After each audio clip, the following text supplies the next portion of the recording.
একটু আগে পাশের বাসার ক্লাসে 9-এ পড়ুয়া একটা ছেলে আমাকে মিষ্টি খাওয়াতে এসেছিল। আমি মিষ্টির দিকে তাকিয়ে ব্রু কুচকে জিজ্ঞেস করলাম, কিসের মিষ্টি এটা? সে আমার কথার প্রতি উত্তরে লজ্জা মিশ্রিত হেসে বলল, পরীক্ষায় গোল্ডেন পেয়েছে তার মিষ্টি। আমার ব্রুদয় আর একটু কুচকে গেল। পরীক্ষায় গোল্ডেন পেয়েছে, কিন্তু ছেলে তো ক্লাস 9-এ পড়ে, এখন কোনো পরীক্ষাও হয়নি, তবে গোল্ডেন পেল কিভাবে? আমি সন্দেহান গলায় জিজ্ঞেস করলাম, তুমি তো ক্লাস 9-এ পড়ো আর এখনো পরীক্ষা হয়নি, তো কিসে গোল্ডেন পেয়েছো?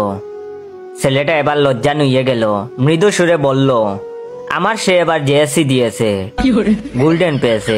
আমি টাকা জমিয়ে মিষ্টি কিনে বন্ধুদের ট্রিট দিচ্ছি, তাই তোমাকেও মিষ্টি খাওয়াতে আসলাম। এই বলেই একটা মিষ্টি আমার মুখে ঢুকিয়ে দিয়ে দৌড়ে চলে গেল। আমি বিস্মিত দৃষ্টিতে ছেলে যাওয়ার দিকে তাকিয়ে মিষ্টিটা কোনো রকম গিলে কপাল চাপড়ে রুমে ঢুকতে ঢুকতে হতাশ সুরে বলতে লাগলাম, হায় রে জীবন, কি করলাম? 9-এ পড়ুয়া ছেলে আসে গার্লফ্রেন্ড গোল্ডেন পেয়েছে বলে মিষ্টি খাওয়াতে। সি সি জয়, লজ্জা লাগা উচিত তোর। কিভাবে মিষ্টিটা গিললি তুই, নির্লজ্জ কোথাকার।